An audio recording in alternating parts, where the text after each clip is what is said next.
All right, what's up, everybody? We're back. Post-game celebration, always better than post-game misery, coping session and therapy session. So another big win for the Irish. What was the finals? 31-13. 31-13. Nice win right there. Love it. Defense, holy mackerel. They played, that junk time touchdown, you had second, third string guys in there, guys trying to just get some reps. But, yeah, good stuff. Let's see who you got the stats pulled up. So let's talk about offense first. Riley Leonard had another two or one rushing touchdown. Two rushing touchdowns for Riley, one for Jeremiah Love. And then, of course, we had the pick six from Adon Shuler, the field goal from Zach Yoakum. Congrats on his first field goal of his career. Good things. Obviously, things are going to be getting tougher here as we go. Believe it or not, Navy, Army, probably going to be our two toughest remaining games. Navy next week in the Meadowlands, so it's going to be a battle. We know what they're going to bring. They're going to play tough. They got some athletes now, which is different than we've seen in the past, and they got a good coach, so it's going to be good. So let's get to the comments here. Greg Costello, go Irish. Caleb Conrad, go Irish. Follow Caleb Conrad, by the way, on X. He does a great job. Works with Fighting Irish. He does some content for Fighting Irish Faithful, I think it is. Anyway, he does some good content. Ryan Gerke, let's go. Wayne Smith, what's up, brothers? What's up, Wayne? Did Rockney win today, Wayne? Wayne's son is named Rockney. Awesome dude. Had a game today also. Congrats, fellows, from your favorite Blockhead podcast, best MMA podcast out there. Mac Utterbeck says, Leonard is trash. That's a weird take. Stacy York, go Irish. Patrick Gunning, beyond impressed with the D. The offense still needs some work. Sure. Yeah. Wayne Smith, can we finally say that Drake Bowen has arrived? Oh, 100%. He's arrived. He's holy cow. Arrived. I posted this, and I have no problem posting this. I will be excited to revisit this. I think he's going to, at the very least, be in contention for a Butkus Award before he leaves Notre Dame. Rockney did win today. Good stuff, Rockney. Shout out Big Rockney, the win today for the Vikes. Donald Rotunda, love the way Price is running. Yeah. I don't know if that's a pun or whatever, but that is pretty cool. Love the way Price is running. I think he did it on purpose, and I like it. It works. Okay, so how many? So I think we saw earlier. So did Jadarian outgain Jeremiah Love after all? He did by about 33 yards. Okay. Rushing, and then Jeremiah had more all-purpose yards, 93, and then Jeremiah had 69 rush yards. Who was our leading receiver? Leading receiver was Bo Collins with 51. Okay. Yeah, what, 4 catches? He had 5 catches. 5 catches, 15 yards. Yeah. And then go to our defense. Let's look at the tackling numbers. I know obviously Drake, I think, had at least 8 or 9 tackles from Drake. Drake was the leader in tackles today with 9. Riley Mills added 2 sacks. Yeah. Toward the end of the game, Logan Thomas just missed a sack. In fact, if he had made it, I don't think they score. Adon Shuler obviously had the pick 6. Xavier Watts had another interception. A complete victory. Obviously, Georgia Tech was missing their starting quarterback and their best tackler. But, what is it, an 18-point win is impressive no matter the way you look at it. It wasn't a true road game, but it was a neutral site. A lot of fans there for Georgia Tech. But they did what they had to do. Excellent performance from the Irish, says Sylvette Andrada. Justin Knox says linebackers were swarming. Yeah, the linebackers really impressed me today. KVA had a good game. I don't think he ended up getting the sack, but he got after the left tackle and got to the quarterback really quick. Patrick McCormick, LFG, let's effing go. Bowen was a effing madman today. Wow, that's a lot of Fs, Patty. Wow. Keith Travers said, good day on the special teams. Yeah, good. So we had the two blocks? Yeah, two block field goals. You got a fake punt that went for a first down. And then you had a fake field goal, which we're still trying to confirm. Salerno and Buckner both were number 26, but I've seen a couple of reporters say it was Buckner that got the first down. Can anybody confirm that? Because if it is Buckner, we are huge Buckner fans. Whether he left or didn't leave, huge Buckner fans. We love Tyler. Hope that was him. Offense is looking a lot better with this D. Anything's possible. This is a very deep team. Go Irish. Defense wins championships. That's what my old man used to always say. He was a running back. Wasn't very fast. Let's see. Keith Tucker says it was Buckner. Okay, cool. Yeah. So I didn't want to post it because I wasn't sure if it was Buckner, but man, what a great dude. Let's see. Mills is improving 2 games, both with QB sacks. Yeah, Mills is starting to really come alive. So is Howard Cross. Obviously, Drake Bowen is playing like his hair's on fire. I heard a healthy "Let's Go Irish" from the crowd at the end of that game. Fans definitely represented. That's from Wayne. Good stuff. Jason King, great win, Irish. Stacey York said, I kind of felt bad for Pyron. Good Lord, he took some hits. Great D, though. Yeah, that kid's tough, man. Like, he can't take anything away from that guy. He came in, didn't know he was starting until probably a few hours ago, and then he had to go out there and compete with one of the best defenses in the country. It was Buckner. They showed him putting his red jersey back on afterwards on the sidelines. That's freaking great. I just love that was Tyler. Oh, yeah. It's awesome because, a guy that was dealt such a horrible hand, Tommy Roos, coming back. Coming back and doing that was pretty cool. Yeah. Pretty special. See, Legion of the Leprechaun. Let's go. How about those trick plays at pick six? Yeah, man. The pick six at the end there was pretty cool. The trick plays on special teams. Freeman going for it on some of these situations lately has me so fired up, man. Like I think he recognizes that due to the what's the word I'm looking for? I guess we'll say the embarrassment of the NIU loss at home. I think he realizes that we're going to have some style points against our remaining opponents for us to have an opportunity to be one of those 12 teams in the playoffs. Luis Alberto Rescalva Tafoya says, yes, sir. Let's go Irish. Amen, sir. Let's go. I'll put you on there. William Frazier, ACC refs are garbage. It gets worse and worse by the week, man. I don't get it. I mean, there's that. I don't remember what they call it. Defensive. Basically, our defensive lineman stemmed, and they called them for a penalty, and then they did it to our offense, and we got called for a false start. Makes perfect sense. Gary Candidate, go Irish. Absolutely, big Gary. That's a big guy. I think another thing the committee is going to look at is in this game, Notre Dame held Georgia Tech to their lowest total of the season with 13. Wow. The second closest was against Duke, actually. It was against Duke with Louisville with 19 points. I was looking. So I think the most points scored against us so far this year was 21, or was it 24 with Louisville? But this defense is really special, man. Like, again, second string quarterback, I get it, but Georgia Tech still scores. I mean, they scored like 34 or something like that against North Carolina last week. We held Texas A&M to their lowest point total. We held Louisville to their lowest point total. I mean, this thing is Al Golden. Give him a lifetime contract and then follow that up with giving Mickens a lifetime contract. Because if Golden does go, Coach Mickens will be the next DC. You can book that. Again, give Golden a library name. Yeah, give Golden a library name. Justin Knox says, enjoy this for 24 hours, then hammer that Navy install. Yeah, I saw that the bye week, they were doing some install already for Navy, doing some option work. Obviously, it's such a different look. You're going to have a lot of guys playing against it for their first time. Leonard Moore, Christian Gray, guys like that. Drake Bowen playing in that game gives me a lot of confidence because he's a tackling machine. I think he'll be good in shutting that down, but we'll get to that a little bit more on the other side. Adam Michael Johnson sprayed the raid and took down the Yellow Jackets. Love it. That's our boy Adam that we were with at the tailgate last week.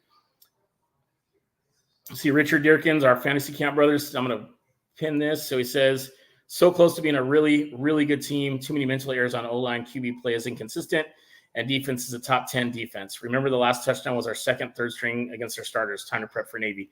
Yeah, we mentioned that when we first got on that junk time touchdown to get them to 13 was what it was. I mean, you had second, third string guys in there. I think there was even a couple walk-ons.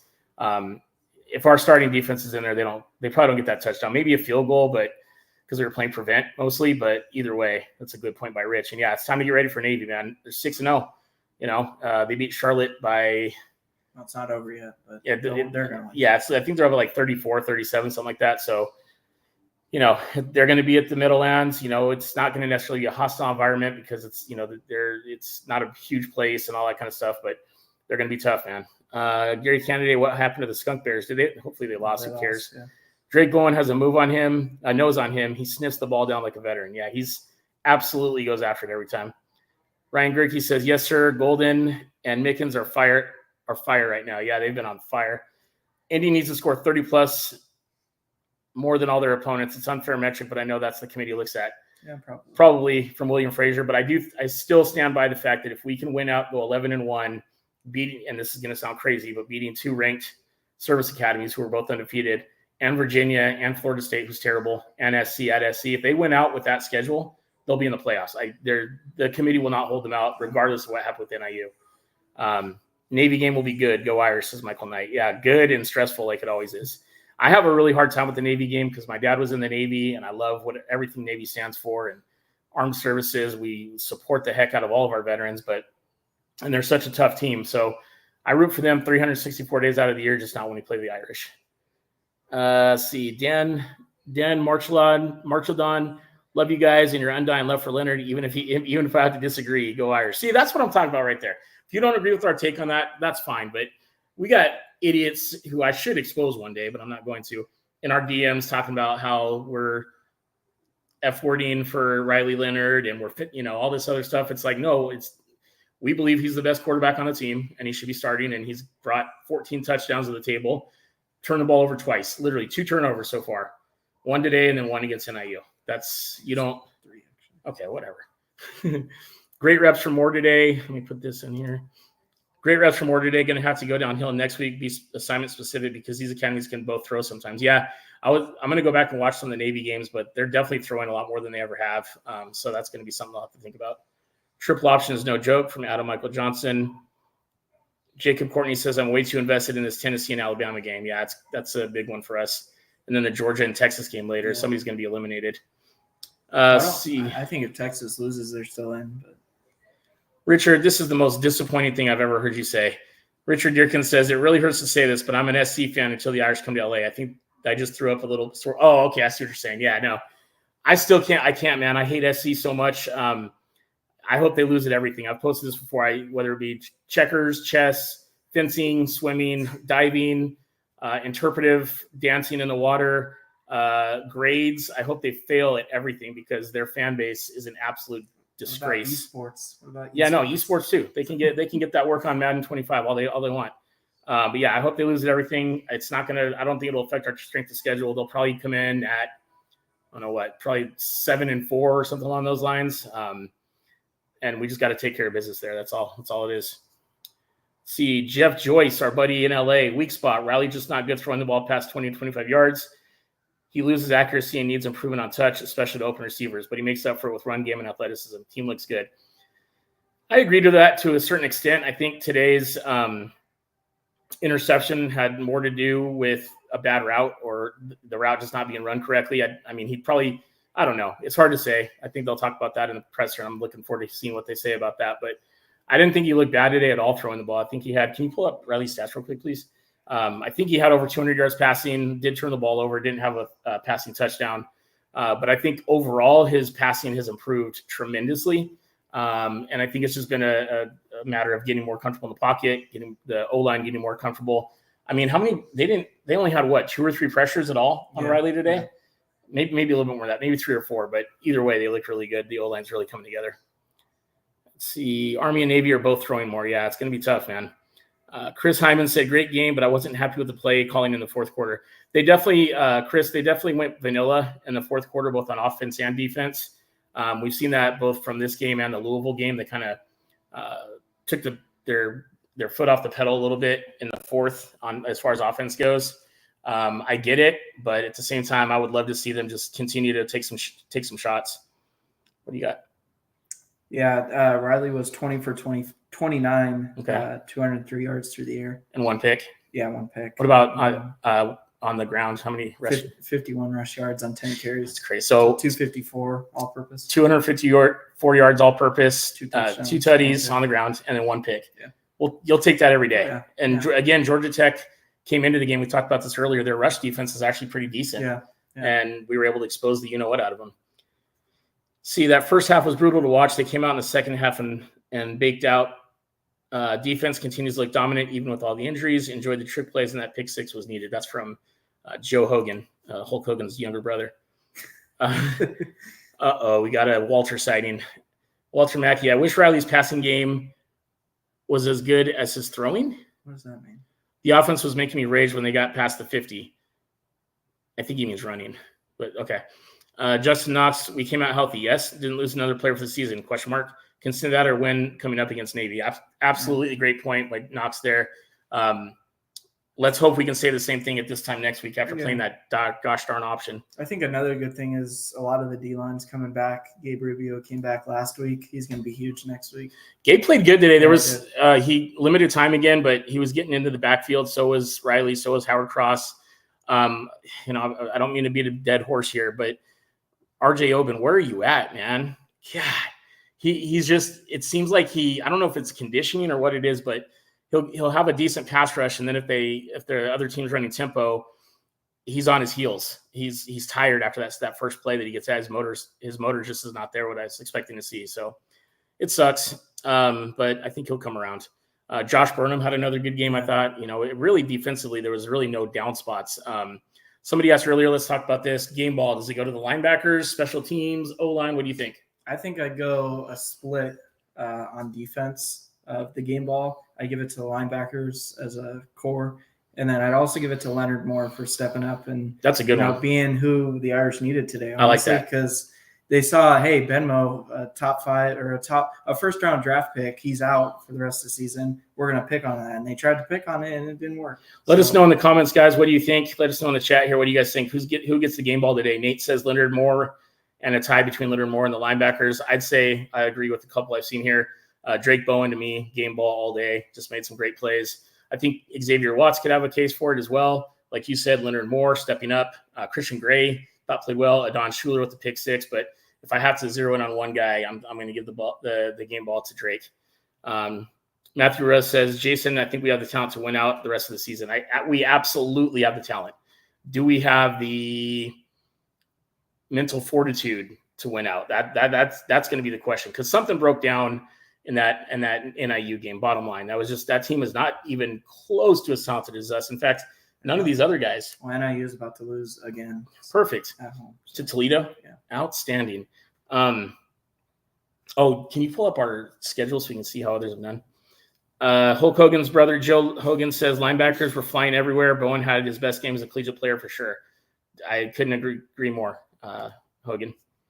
Let's see. Donald La Rotunda says Bowman and Mills. Yeah, I think you mean Bowen, but yeah, Bowen and Riley Mills could definitely also have a case with his 2 sacks. Chris Hyman also says Riley Mills should get the game ball. Let's see. Bowen or Drake. That's from Sheila Allen. Can we survive the attrition? I don't know what you mean by that, Knox. Let's see.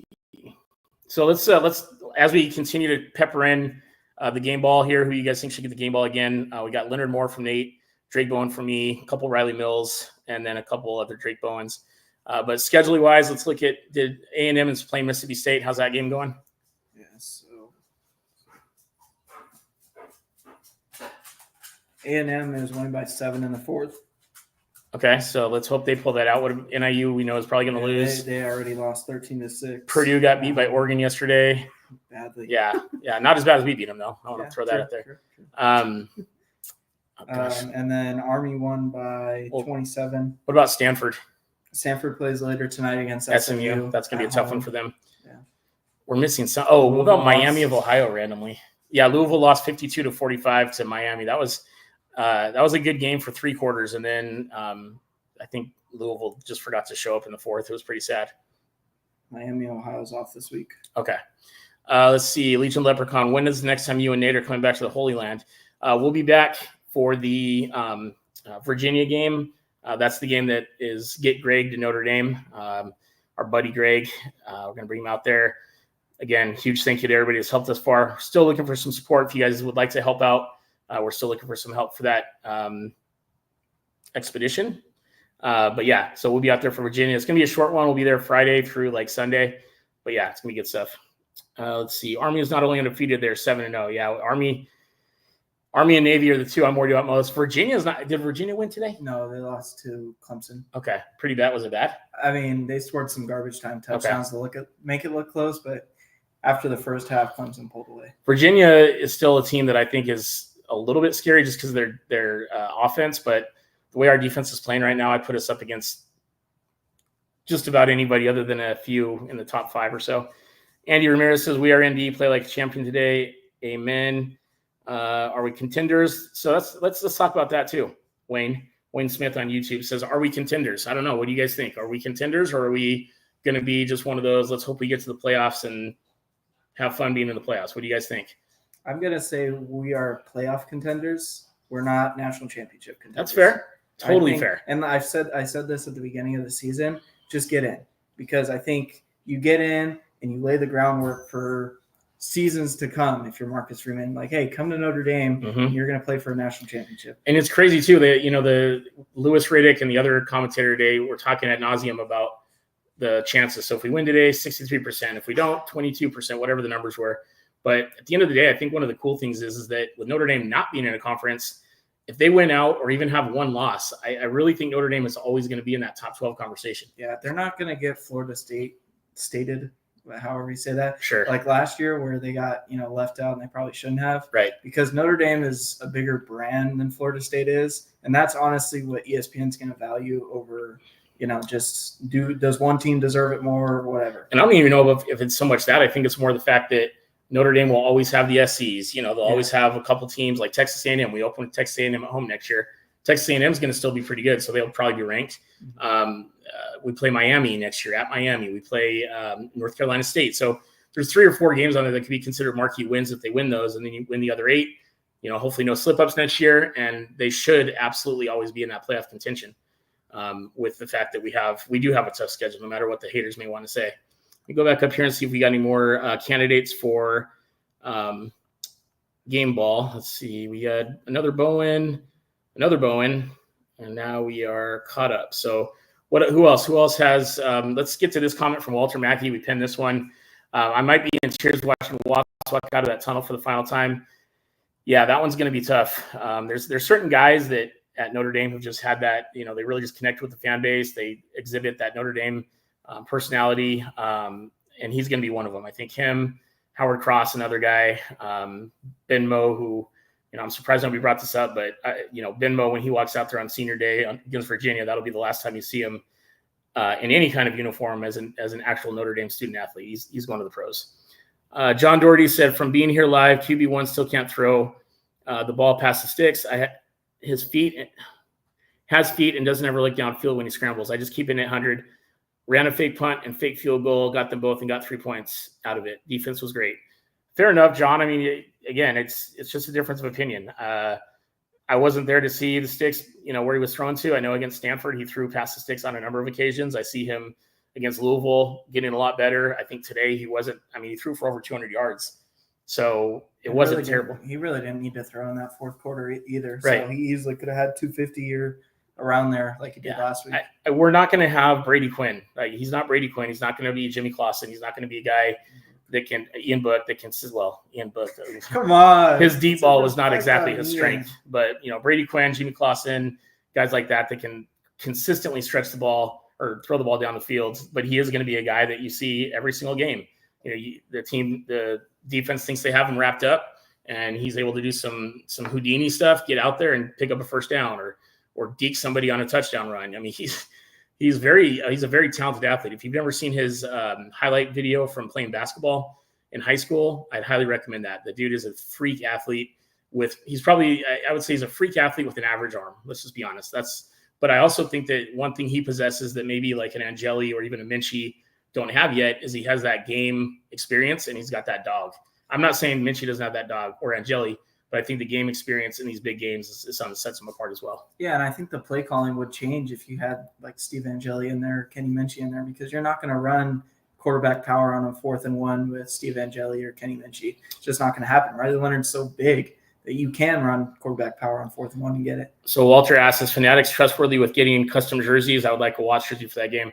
I mean, you can get your own number on the back of the jersey or whatever, like 0, and then put Watts on it. So I wouldn't do anything with Fanatics. Really? I like Fanatics. Okay, well, difference of opinion. They're awful jersey-wise. Especially with the whole baseball situation, that's a different story, but just the numbers being way too small. Oh, yeah, that's true. I've seen way more horror stories than good stories with Fanatics jersey-wise. Kevin Hearn says college game day. Let's have Navy versus Notre Dame would be great. That'd be so sick. Why not? 7-1 versus 6-1. It's total, or 7-0 versus 6-1. Why not? I mean, 2 of the most historic programs in the history of college football. Bring it on. I think it's because it's not at a college campus. They won't have it. Yeah, maybe. So. Walter Mackey, start talking about KVA. He might be king of the defense at the end of next year. Yeah, we already talked about KVA again, earlier today, and yeah, he's a freak of nature. Dominated a 6 foot 5, 300 and something pound offensive lineman. He's fast, he's agile, he's tough. Very, very smart player too. You can tell he makes good decisions out there. So yeah, KVA is going to be a fixture of this Irish defense for a long time to come. Let's see. Jay Strong, he says, as a defensive guy, one of the hardest things to anticipate is a QB run. Yeah, and when you've got a guy like Riley that can do the design run or the Houdini act of getting out of trouble, you're aces. You're somebody that's going to cause a lot of problems for those defenses. Let's see. Wayne Smith, Bowen 100% gets my game ball. That's from Wayne Smith on YouTube. Again, we'll keep this for this as well. So we're doing a giveaway for Matt Turbo Shelton, former Notre Dame wide receiver, for the book that he's written. Check it out. This one is actually, it's kind of cool. It's signed on the inside. He gave us a couple of these to give out. And again, good book. I have used it for some work stuff, some really cool stuff there. Share this post or share our morning podcast, and you'll be entered automatically into to win this book, and we'll send it out to you guys. We're going to do the poll on Monday. Did I say Monday or Sunday? Monday at 5 p.m. Pacific, 8 p.m. Eastern. Let's go down here to the comments. I don't have any new ones, so I think we're going to head out. It's 26 minutes in. So yeah, we'll get out of here. I hope you guys enjoy the post-game celebration for Georgia Tech week. Next week's a big one. Navy at the Meadowlands. It's going to be fun, but it's going to be stressful, and hopefully we'll be able to stay healthy and beat the midshipmen.